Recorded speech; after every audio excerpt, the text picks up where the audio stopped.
everybody, welcome to another edition of School Talk. I'm Nick DeLeo, and as always, we're coming to you from inside the television studio right here at Warwick Valley High School.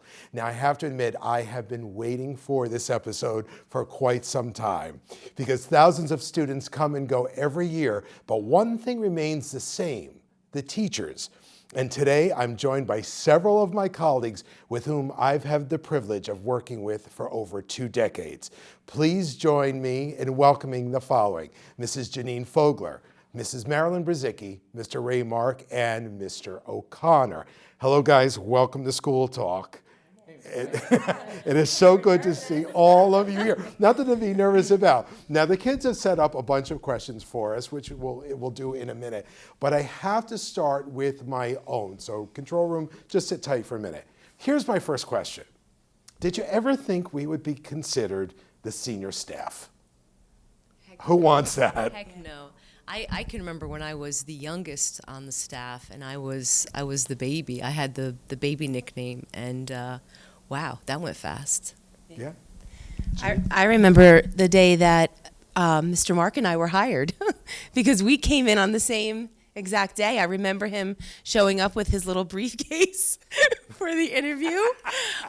Yeah, I mean, we were the babies, and I remember the old teachers at the time thinking we're not going to be there, but And here now we are. You are that group. Yeah.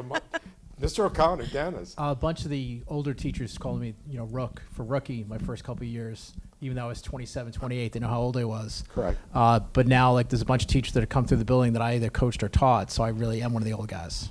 Correct. Mr. Mark. Yeah, I can't believe I'm one of the old farts either. So it's just one of those things. I do remember that first day, and it's very weird being one of the older folk in the building. So definitely crazy. But it's not so bad too. I kind of enjoy this kind of season we're in together. All right, here we go. We're going to start with Mrs. Fogler, with Janine, and then again, feel free, share the mics, chime in. Janine, what changes have you seen in your time here at WVHS? So when I started, I started as part-time. Oh, you remember that? And I didn't have a classroom because the school was much smaller. The whole front part of the building wasn't built on yet. Right. And so I used to have a little rolly cart that I rolled from room to room. So that was much different. And I don't know. I guess I just seem old now because all the teachers seem so young. I don't remember being that young. I don't remember being that bright-eyed, I guess. So, yeah. Guys, jump in. Marilyn, then over to the guys. One thing that I have seen change dramatically over the last couple of decades is technology, our use of technology. Yeah. I can remember my first year teaching and my mentor, Dick Foster, sitting down and we were creating a test together, and he literally wrote it by hand and then made photocopies of the handwritten piece. And I just think, holy cow, now we're making Google Forms on Google Classroom. I mean, like a world away.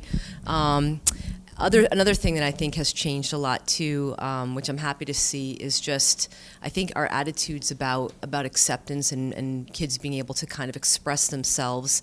And it was just a very different, very kind of buttoned up world, I think, when we started teaching, and things have kind of relaxed in a good way, in the right way, I think. I would agree. Gentlemen, is there anything you want to add to that? Is anything that's changed? I think just the size of the building. Mr. Nelson and I used to do National Honor Society together, and I had 9th, 10th, 11th grade. He always had juniors. And we'd say, between the two of us, we pretty much knew every kid in the building, and now I don't know the staff members. So it's like, who's that? That person walked by as a teacher here, and I don't know who some of them are. Mr. Mark. I have to say the one thing that's really different than when I first started was unit lunch. I mean, right now we have lunch. Yeah. Everybody's got lunch at the same time.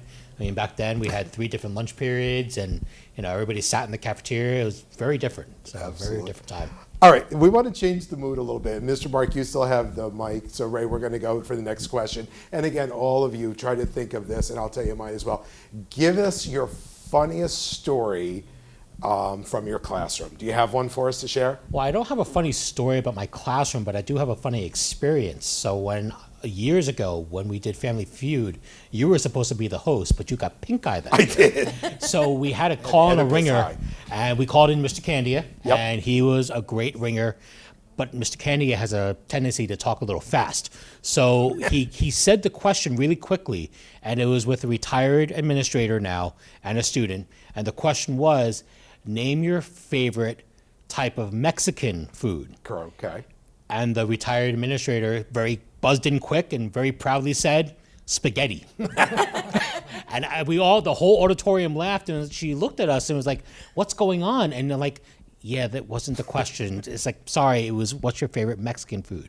So it was pretty hilarious. So I enjoyed it was that. a great time. What about you guys? What's the funniest experience coming out of your classroom? So this is not really funny, but after the fact, I guess it was funny. Shortly after 9/11, I had come into work one morning and got my mail and came into the room and put the mail on the desk. And when I looked down on the desk, there was white powder all over my desk. Do you remember that? I do. And one by one, my colleagues were walking past the door, and I said, hey, come in here.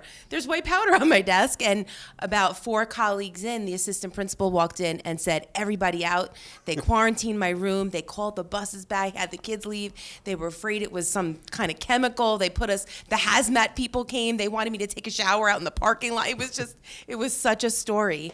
It turned out to be cleaning fluid, cleaning stuff from the janitors the night before. Custodial Yeah. staff. Marilyn or Dee? That reminds me of very similar with the hazmat, coming in when there was a chemical spill back when we did photography the old-fashioned way, and we actually had developer and fixer and those kind of chemicals, and there was a spill in the art room, and I think one of our overzealous volunteer firefighter students got the info out, and chemical spill was the phrase that was used. And the next thing you know, we're outside, and I think we spent, it was like 10 o'clock in the morning, and we were there, it was like 3 o'clock, and we were still outside. It was crazy. Kids were like ordering pizzas that were like getting delivered up in the front lawn because we were This just is there before for the so long. DoorDash days, Yeah, too. this was crazy. That was funny. That was Dee? funny. One, I remember we had a bomb scare, and we had to put everybody in the high school and the middle school gym. And we were there for forgot about that hours. one. And the kids generally were very good. I They was were very good, I think. appreciative. Another one was a student supposed to be in my class was a getaway driver for a young man that decided to streak down the hallway. Yes. And that streaker bumped right into me and almost took me out in the hallway. That I was do remember that. These are absolutely real stories. For me, I'll never forget, I had a young lady, and I kept saying to her, don't put the pen in your mouth, it's going to explode. She kept putting it in her mouth. I said, don't put the pen in your mouth. All of a sudden I hear, Mrs. Leon. And I'm like, what? She opened her mouth. There was blue ink all in her mouth. And now I'm like, I don't know what to do. You don't know where the pens are from. Shipped her out. She had to go have the poison center test. Oh my gosh, yeah, I can't believe it. So those are just some of the things at home. But that's what makes our job so great, which is great. So you can always count on the youth to provide us with some entertainment. Speaking of the youth, we actually managed to catch up with some of the younger teachers here at the high school. So I had Miss Fogler in high school. I had her for my junior year and my senior year. When I had her, I took psychology and sociology, and she was definitely one of my favorite teachers, if not my favorite teacher ever, and I really enjoyed her classes. If you were to ask me what my favorite part of her class was, the fact that I walked into that classroom every single day, and I felt noticed, I felt comfortable, I felt safe, and I felt like somebody was standing in front of me who genuinely cared about me as a student and as a person.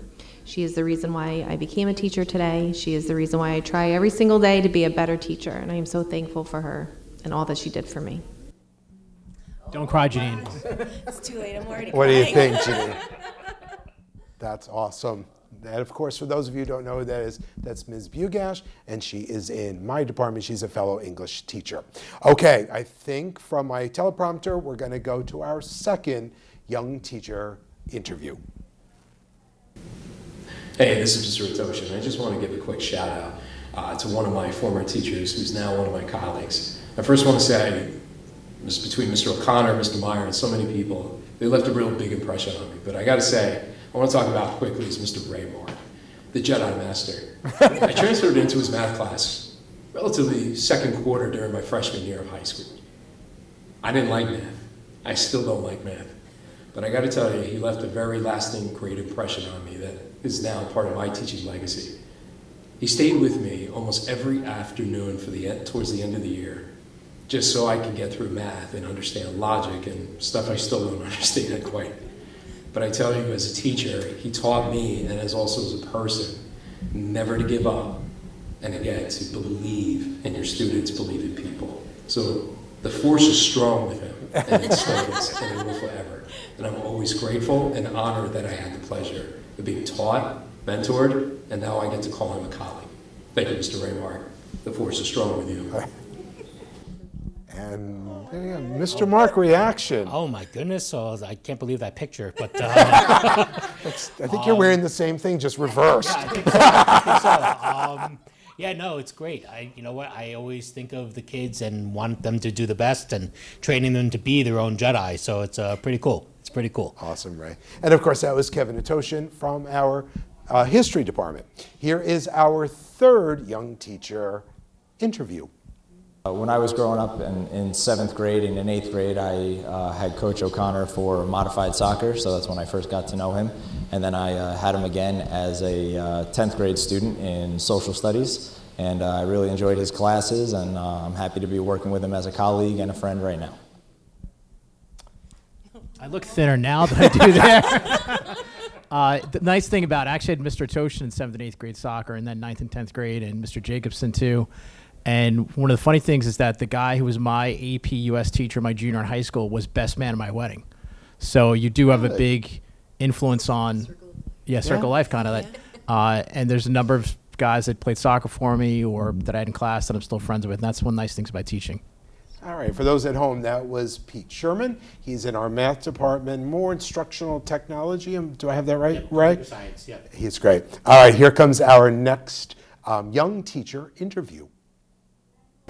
I remember in 10th grade English reading Macbeth in class and having to act out some scenes, and now I get to do the same with my students, which is very exciting. There you go. For you, Maren. And there's that picture. There's that. That really was like 1,000 years ago. Oh my gosh. And and that was Shannon Fleming Crone, who is in our department. She's been. This is her second year with us. Yes. Right. Yeah. So now that we've had those great moments, let's get back to the questions. Mr. O'Connor, we're going to go to you now. What would you say is your absolute fondest memory here? And we did funny already, whatever. All of you, get ready to, I think. What's your fondest? That's a tough one. I mean, what I always say the best thing with this job is your friends, come to see your friends at work. I mean, I do love the students, but the best part, honestly, is come to see your friends, 180 plus days. And we were joking around before we went on set that when we were younger, we did a lot together, 4 families, 4 marriage and so on, but we would go out, to shoot pool and people would get together on Friday afternoons. And we still do it once in a while, but it's harder as you get older. But I think it's really the friendships. I mean, some of the coaching things have been great the last couple of years, winning championships, and those are things that are always exciting. If once in a while you get that student or special relationship with like some of the students that are teachers now, and you obviously have an impact on them, and when they have success, you feel good about it. Good. Marilyn, I'm going to go to you because you have the mic. Sure. Your fondest memory. Yeah, again, like Dee said, it's tough to kind of boil it down to one. I do remember before a lot of us got married and before kids, hanging out in our apartment on Sleepy Valley Road, and we lived in Warwick. That was a lot of fun. But now I think some of my best memories are, students who've come back or write or email and just say, thank you, and this is what I'm doing now, and what a difference. And it's just, it's those little snapshots, I think, that kind of keep it real, keep it going. Keep us going too. Ray? I probably have to say my fondest memories are the ones that are being created by our former students that are now colleagues of ours. Yeah. So like Mr. Sherman, Ms. Bugash, Mr. Toshin, so the 3 of them in the clip, I've had them all as students. And then there's a plethora of other students now that are colleagues of ours, and just watching them grow and kind of taking the torch, and now they're the young teachers who are going to be old farts in a few Sitting years. here in now. 25 years. So. And go ahead, Janine. So, besides of having these colleagues, they've really become part of our families. We've been to each other's weddings, we've been to each other's children's christenings, and all sorts of events like that. And there are students, I mean, we have such a great student body here, but there are students that will just stick with you forever. And some of them I talk to on a regular basis. I had one of my fondest memories was at homecoming one year.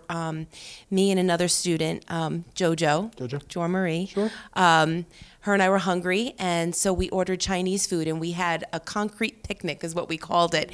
And every year we talk about that. We text each other. She has 2 beautiful children. She sends me Christmas cards. I mean, and then talking about Danny, I was in her wedding. That's right. You know, I was a bridesmaid in her wedding, which is probably one of the best things that could have happened. And I think that I would add to that too, there's nothing greater than when a student reaches out to us and says, hey, how about you meet me for lunch or whatever? And you guys remember, Jeff Zygmunt in Cleveland. We still have lunch. And Andrew Burke, I met him in the city. Burke. We had lunch in the city. It was great. Fantastic. I saw there was a woman with a husband and 2 kids at a restaurant last week, and she had the name wrong first. She said, Mr. Carroll, and I said, no, O'Connor. And it turns out that she's, I don't know, might have been late 90s, and I didn't recognize her. When she told me her name, I recognized her, and then it's the public library, and there's a guy there with his kid, and he said, oh, I'm 41 now. I had no idea who the guy was, but I just said, hey, I hope you're doing well. It's good to see you, but I had no idea. But they remember your teachers. So. Yeah. Well, the worst part is, I don't know if any of you have had this experience like I've had, is when a student comes in and says, Mr. DeLeo, you had my mother. And I go, oh, yeah. Great, or my dad. Oh, that's my favorite. And finally, a question to you, Ms. Brzezicki. Obviously, you've worked here with many of the same people for a long time. What is it that makes this group so special?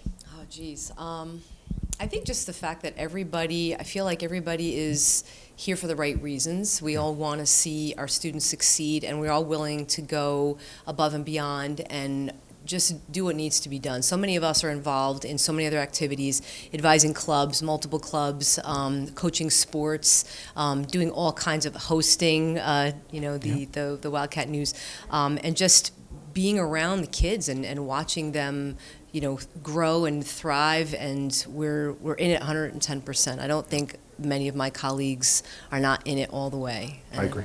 Makes us. Anybody else want to piggyback that?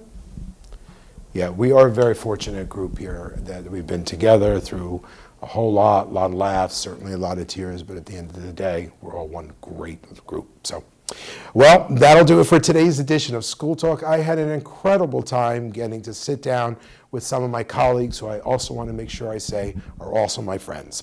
And we hope you enjoyed and appreciated their stories and wisdoms. Thanks always to all of you for an incredible production team, to everybody who put this together. For Warwick Valley Television, I'm Nick DeLeo. See you next time, Warwick.